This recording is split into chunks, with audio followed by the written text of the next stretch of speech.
Hello and welcome everybody. Today in geometry we will be looking at arcs and chords of a circle. So we're going to figure out what is it that we can do with those two things, and then what are some of the theorems and applications that we can look at. So to begin with, we're going to go ahead and recall what's a chord and also what's an arc. A chord is supposed to be a segment formed by 2 points on the arc of the circle. So here you can see we have point A and we have point B of the circle. They are on the circumference, and that's what I mean by it's on the arc of the circle. And when we create that segment AB, that right there is going to be called a chord. A chord is going to be inside the circle then as a result. Whereas the arc is going to be a piece of that circumference that goes from A to B on the circumference then as a result. So those are the two things that we're going to be looking at then, okay? Now, for these two, I like to think that, they are somewhat related to each other. And let me just go ahead and kind of scroll down a little bit because I forgot what I was going to say. And now I actually remember. So let's say that we have two chords. Okay, let's say that we have two chords and they're going to be congruent to each other. So here, these two are going to be congruent. And if you look closely enough, then that means most likely that their arcs are also going to be congruent to each other.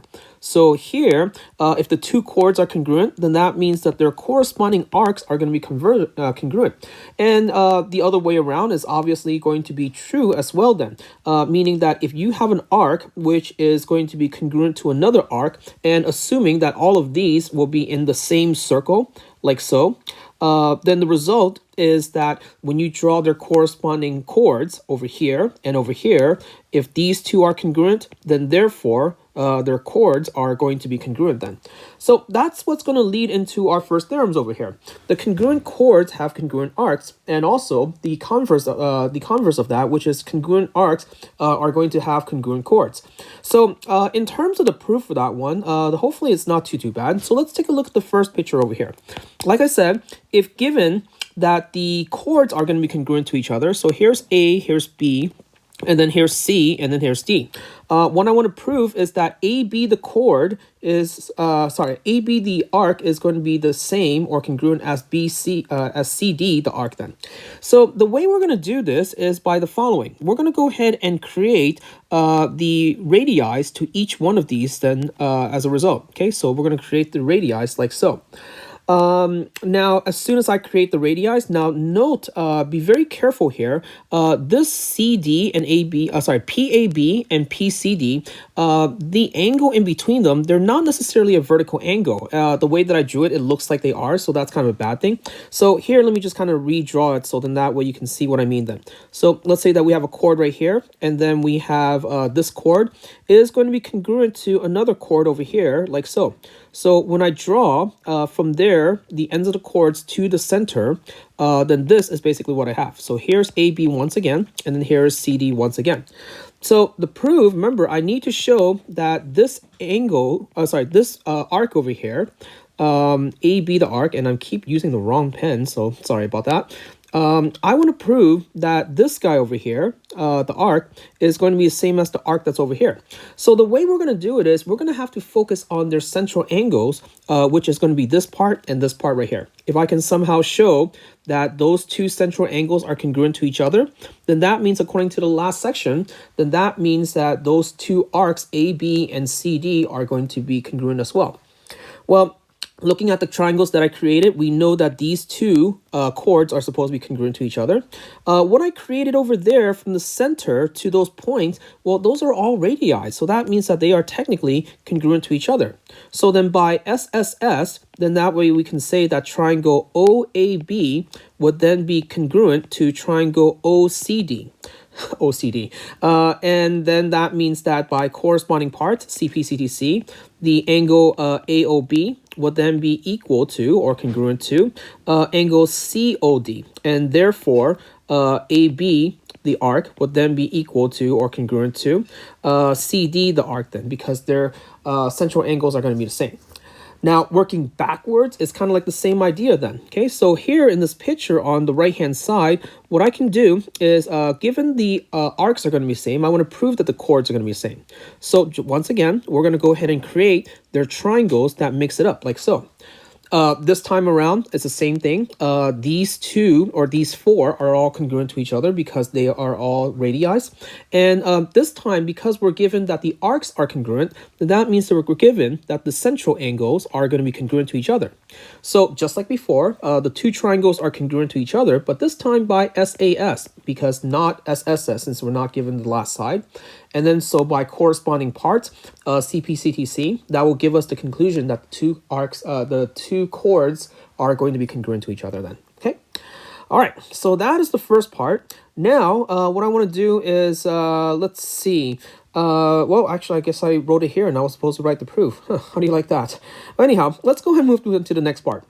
Let's go ahead and decipher a little bit more about this chords and see what we can figure out.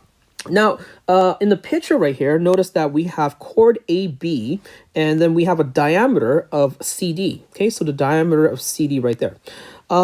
It's going to be the case where there are infinitely many number of diameters. So let's go ahead and pick the one that's specifically perpendicular to the chord that I have. Okay, so notice that in the picture, I'm picking a diameter that is specifically perpendicular to the chord.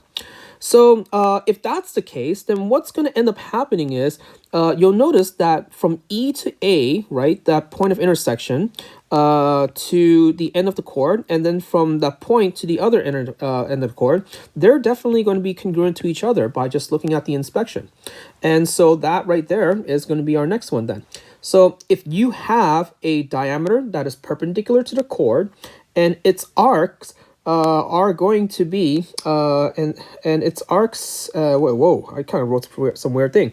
If the diameter is perpendicular to the chord and its arc, oh, there you go, I see what's happening. So we have to there's a little bit more to this. So one thing that we said was that the diameter, if it's perpendicular to the chord, then it's going to bisect the chord. In addition to that, let me go ahead and draw the arc, which is the part that I was supposed to talk about right here.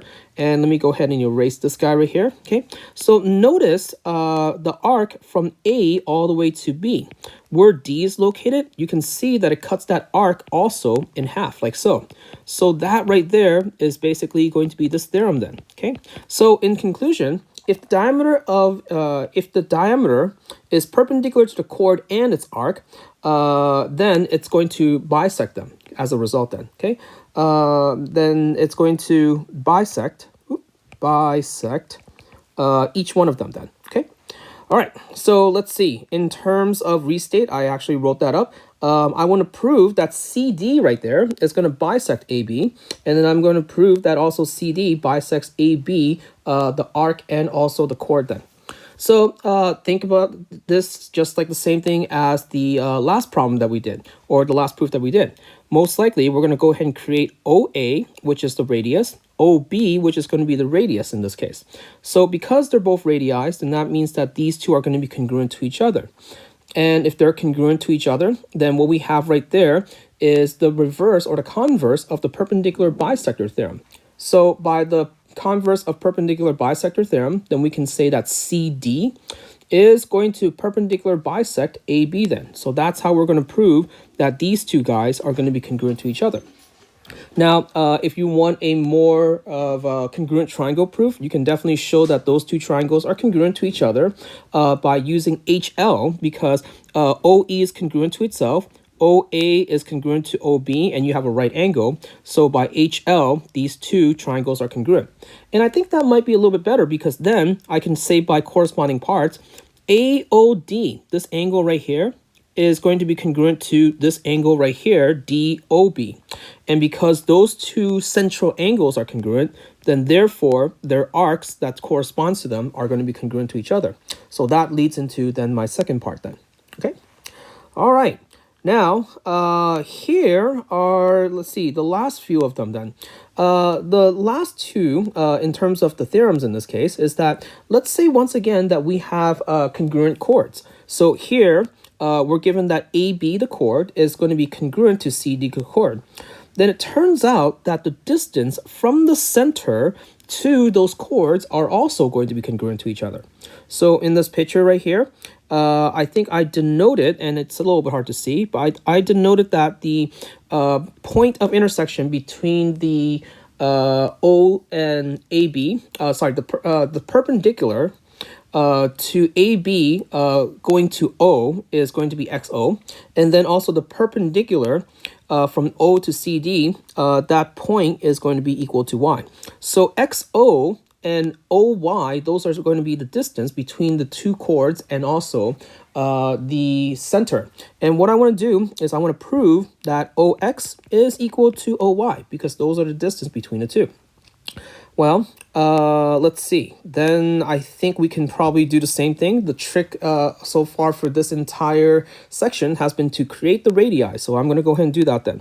So create the radius from A to O, and then from B to O, and then also create the radius from O to C, and then from O to D. Then that means that these guys are going to be congruent to each other. We know that because it's the distance, and that's why the right angle is right there. And because this part right here is going to be congruent to itself, then also by HL and HL, these two are going to be congruent. And then over here by HL and HL, they're going to be congruent. But more importantly, all four triangles are definitely going to be congruent to each other then as a result. So then that means the distance are going to be the same. And now going backwards, maybe you can try to do this one on your own. Okay, so write up the proof for this one. If the distance from the center to each chord are going to be congruent, then that means the chords are going to be congruent itself. So let me repeat it one more time. If the distance from the center to two respective chords are congruent to each other, so that is to say OX over here is congruent to OY over here. What I want to do is I want to prove that those two chords that it goes to are going to be congruent to each other. Prove that AB is then equal to CD. So I'll leave that for you guys to try it out and see how that one works out then, okay? All right, so now what we can do is look at some of the examples that you can possibly do with all of this. And here are two of them that we can do algebraically. So in this case, on the left, we're given that CD, the chord, is equal to 8, and the radius of the circle is equal to OD.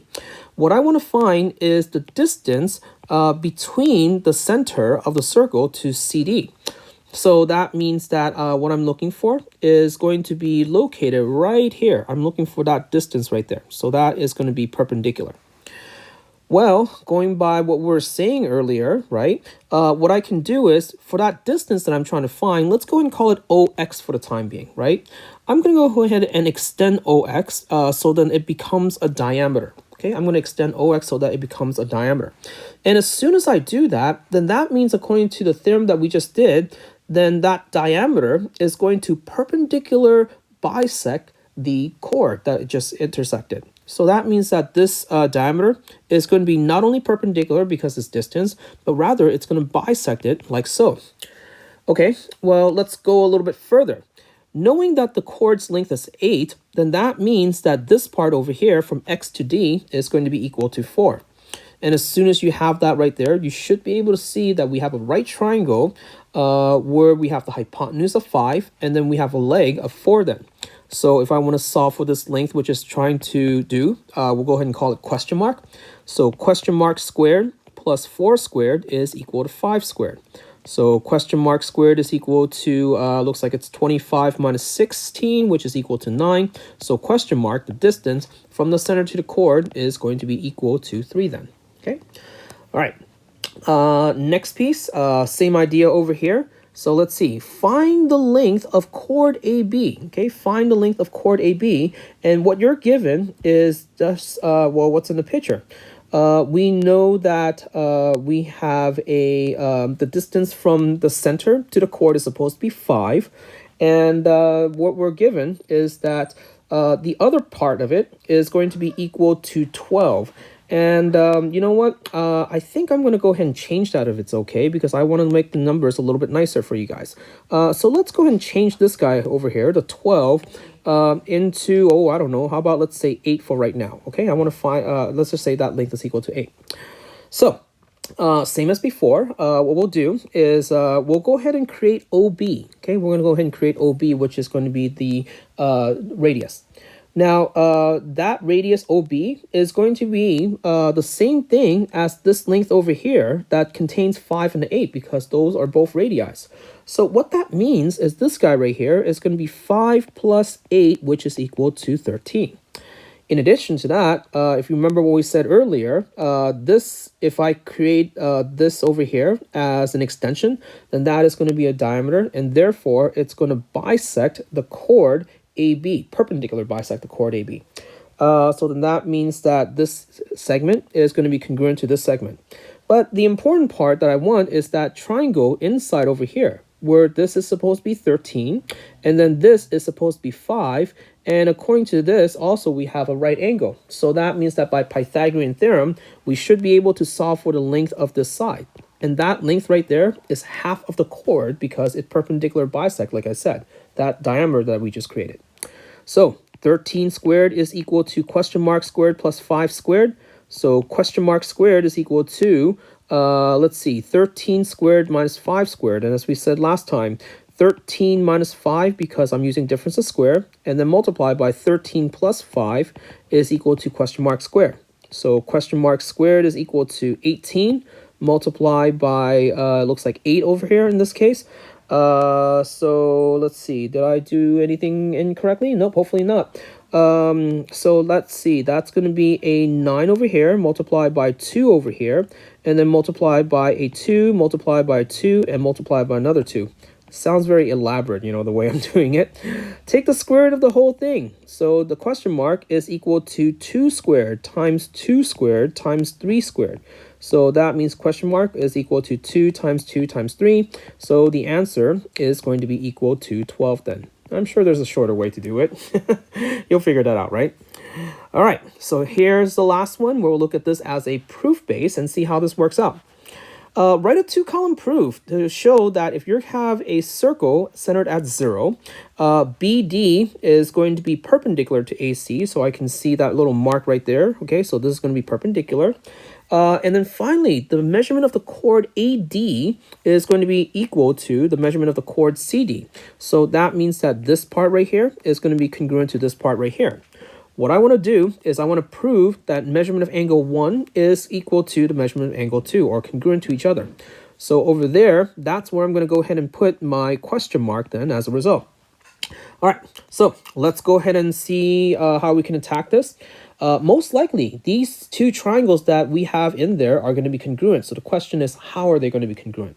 I see that they share the right angle, so that's fine. I also see that they share ED, so that's kind of nice. Now, if I have one more characteristic to work off of, then I'm pretty much set to go.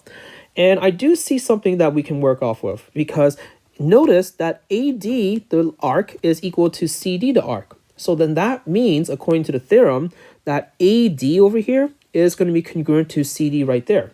And because of that, then now the two triangles are congruent to each other by HL, and then therefore you can go ahead and use corresponding parts then. So let's go ahead and write this as a 2-column proof as they requested, because that's what it says over here, you know, blast from the past. All right, so let's see here. Let me go ahead and start it off. The first one, we're going to go ahead and say that AD, the arc, the measurement of it, is equal to the measurement of arc CD. That right there is going to be given. And then number 2, afterwards, we're going to go ahead and say that AD is then equal to CD. And the reason for that is that congruent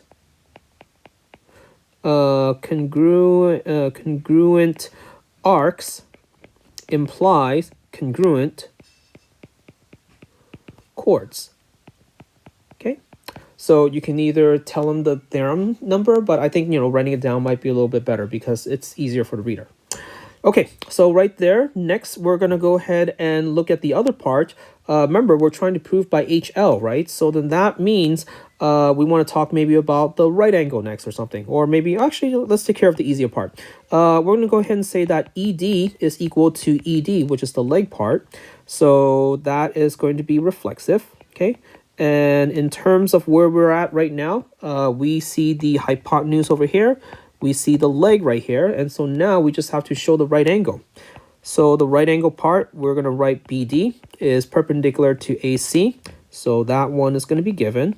So therefore, that means that the measurement of or angle AED and angle CED are right angles.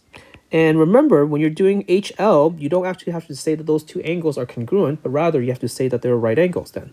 So this is going to be definition of perpendicular then. So right there, I think we have the everything then. Okay, so we have the hypotenuse, leg, we have the right angle. Then we can say that by step 6, triangle, and let me just kind of pull up a little bit here. AED is going to be congruent to triangle CED, and that is going to be by hypotenuse leg theorem then. And so finally, for the last step is to say that angle 1 is congruent to angle 2, and that's by corresponding parts then, CPCDC. All right, thank you so much for watching, and I will see you guys next time then, okay? Goodbye.